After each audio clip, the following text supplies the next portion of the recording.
안녕하세요. 저는 오늘 진행을 맡은 양지열 변호사입니다. 예, 오늘은 유튜브 방송, 특히 창비에서 제작하는 유튜브 방송을 하고 있고요. 제가 뭐 아시는 분은 아시겠지만 저도 본업은 변호사거든요. 근데 오늘은 두 분을 또 법조계에 계신 두 분을 또 모시고 말씀을 나눠보게 됐습니다. 제 옆에 계신 분은 이 판사 생활 한 10년 넘게 하셨던 정재민 저자님, 이번에 또 새로운 책을 내셨고요. 또 너무나 잘 아시는 우리 김두식 교수님도 검사 생활을 하시다가 경북대 로스쿨에 계시거든요. 이렇게 앉고 보니까 검사, 판사, 변호사 이렇게 앉아 있네요. 피고인만 빨리 앉히면 될 것 같은데. 저희가 오늘은 이제 재판을 하려 하는 건 절대 아니고요. 사실 독자분들 아시겠지만 요즘 책이 정말 엄청나게 잘 팔리잖아요. 네. 그 와중에 두 분이 신간을 또 그렇게 쉽고 재미있다는 법에 관한 얘기를 또 쓰셨어요.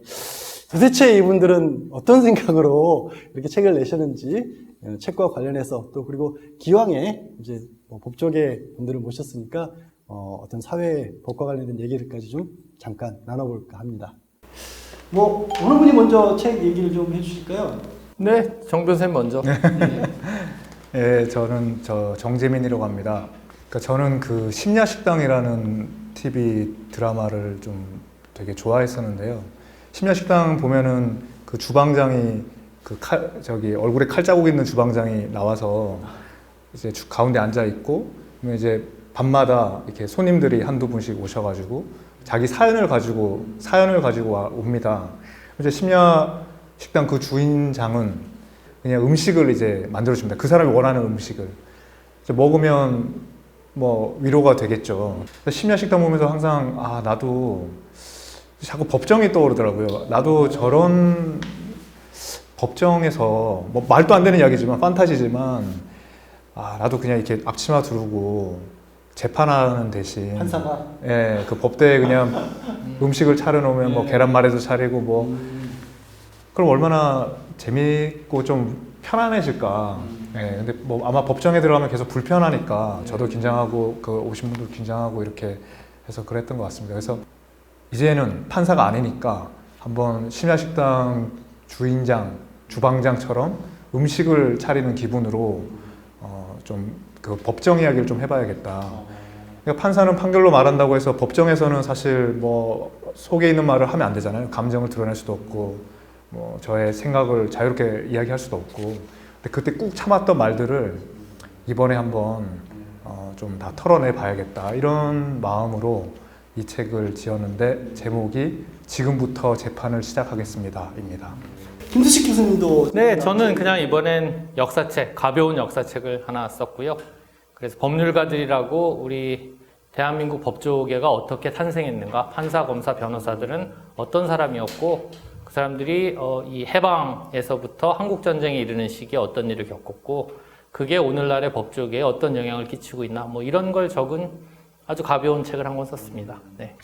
제가 이제 두 분한테 그럼 저는 이제 변호사로서 약간 신세한탄을 좀 했으면 좋겠어요. 네. 다른 게 아니라 뭐 사법농단이 있고 뭐 사실 박근혜 전 정권에서도 그때 이제 뭐 전직 판사에 의한 정관예우 문제도 있고 막 이런 일들이 계속 벌어지다 보니까 저처럼 이렇게 연수원 그냥 나와서 변호사 하는 사람들이 일해 먹기가 힘들어 죽겠어요. 네. 이게 뭐냐면 이게 의뢰인들이 안 믿는 거예요. 그러니까 뭐 실력으로 정정당당하게 우리가 법원에서 우리가 뭐 열심히 일을 해서 뭐 이길 수도 있고 질 수도 있고 뭐 형벌을 조금 받을 수도 있고 이런 얘기를 설명을 드려도 판사랑 안 친하면 안 될 텐데, 그렇죠. 네. 검사랑 안 친하면 안 될 텐데, 이런 얘기들을 변호사들이 힘들어 못해 먹겠다 이런 얘기를 하거든요.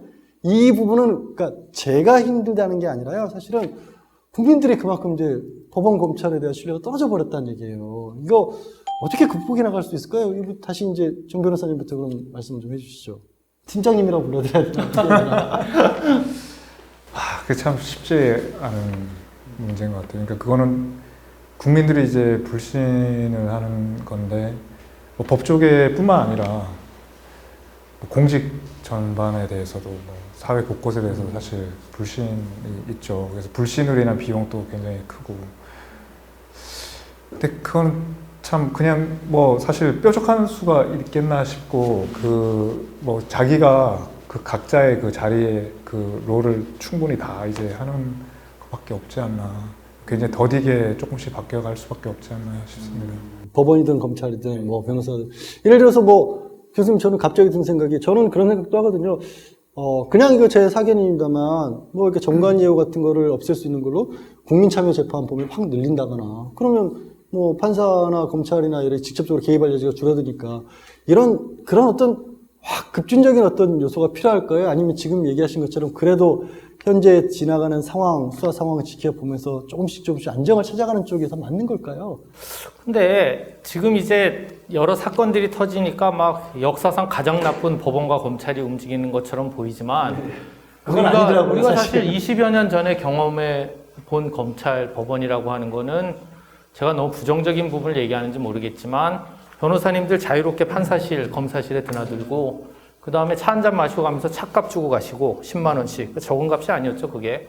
그 다음에 여름이 되면 검사님들 휴가 가시라고 믿을 만한 변호사님들, 전관 출신 검사님들이 휴가비 주고 가시고 한 게 지금은 그런 세상이 없었던 것처럼 다 판검사님들이 얘기하지만 그거 불과 20년 전이거든요. 그리고 그것도 뿌리를 찾아가다 보면 일제시대부터 계속 그런 그림이 있었던 거고요, 우리가. 그래서 저는 20년 전에 비해서 굉장히 좋아진 부분이 많다고 생각하고요. 그런데 과거에 워낙 잘못해 왔던 것들이 국민들 머리에도 남아있고 그리고 그 국민들 머리에 남아있는 어떤 불신을 이용해 먹는 분들도 있고요.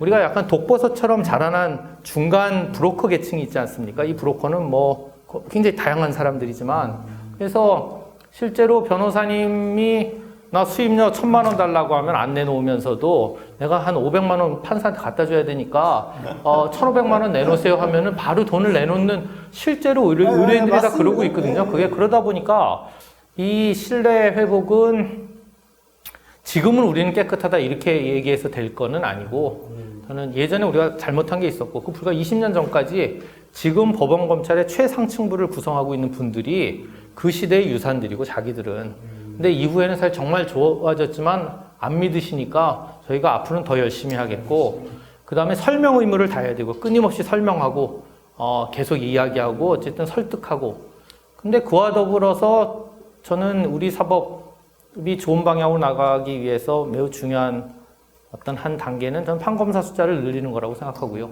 일이 너무 많아서 설명이 불가능하고 숫자를 좀 늘려서 한 사건 한 사건 좀 충분히 시간을 투입할 수 있도록 하면 저는 좋다고 그러니까 예전부터 주장해 왔는데 판검사들이 다 싫어하세요. 지금 일 많아서 죽겠다고 하면서도 숫자가 늘면 이제 질이 떨어진다고 생각하는 지도부가 있는 거고요. 늘. 그래서 저는 이 문제 꽤 중요한 키라고 생각합니다. 숫자를 늘리는 거. 그런 의견도 충분히 저도 판사할 때는 선생님 말씀대로 그 숫자 늘리는 게 네. 그 모든 문제의 숫자가 적은 게 근원이라고 생각합니다. 네, 생각했어요. 그러니까 이런 부분들이 참 이게 말씀을 드리면서도 참 쉽지가 않은 게 그런 것 같아요.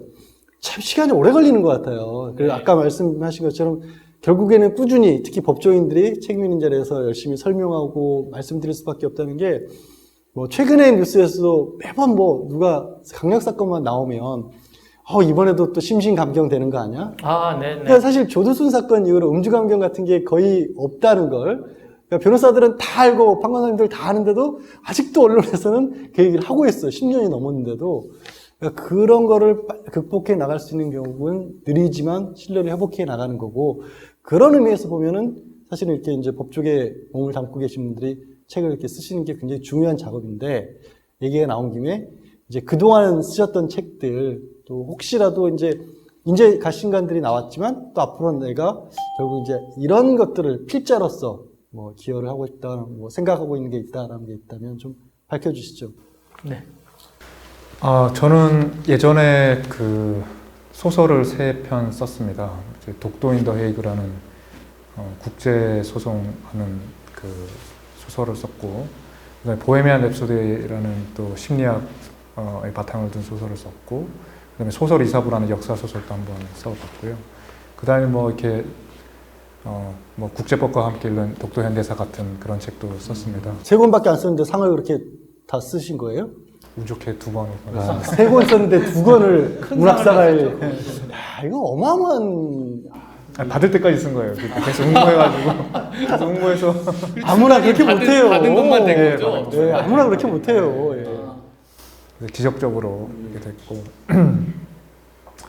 예, 그리고 지금 이번에 이제 처음으로 저렇게 지금부터 재판을 시작하겠습니다라는 에세이를 처음으로 써봤습니다. 그러니까 소설을 쓸 때는 허구 뒤에 제가 모자이크로 제 자의식을 숨길 수 있잖아요. 그러니까 예를 들면 판결문을 써도 항상 판례 뒤에 제 가치관을 숨기는데 에세이라는 거는 그냥 못 숨기려고 해도 다 드러나고 그리고 막 이렇게 저의 벌거벗은 쓴 그런 모든 생각이나 좀 미흡하고 미숙한 그런 점도 많을 텐데 또 시간이 아마 한 5년만 지나도 5년 뭐야 한 2, 3년만 지나도 너무 부끄러워서 다시는 볼 수 없을 정도로 그런 유치한 문구도 많을 텐데 하여튼 쓰게 됐고요. 쓰게 돼서 뭐 지금까지는 그냥 저는 좀 저한테는 새로운 시도였고 요즘은 또 혼밥 판사의 한 끼라는 그런 연재를 시작했습니다. 예. 혼밥 많이 드세요?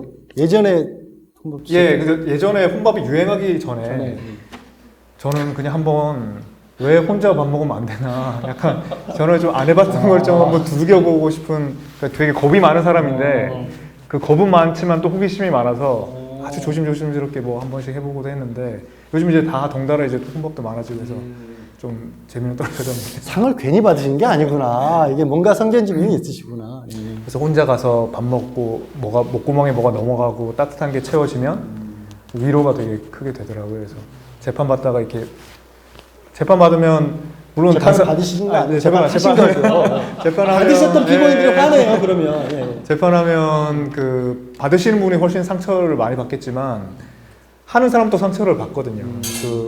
남한테 이렇게 뭔가 좀 나쁜 거를 가한다는 게 되게 사실은 그것도 하루 종일 그것만 평생 한다는 것이 뭐 그거를 뭐 동료들이랑 얘기도 할 때도 있지만 또 혼자서 밥을 먹고 해서 그렇게 위로도 하고 이렇게 했는데 그런 이야기를 조금 써보고 있습니다. 예. 그것도 참 쉽게 접하기 어려운 그런 글이겠네요. 아까 인식 에세이라고 말씀하시는 거 들었는데 제가 이제 아는 과거에 이제 형사 단독 판사 분도 술을 그렇게 좋아하지는 않는데 구속을 많이 시키거나 법정형이 강한 선고를 많이 내린 날은 술을 안 드시면 잠을 잘 수가 없다고. 그러니까 그냥 자기도 인간인데 다른 사람을 교도소에 몇 년씩을 보내고 나면 그게 그냥 선고한다 판결문 쓰는 걸로 절대 끝나지 않는다는 말씀을 했던 기억이 나네요.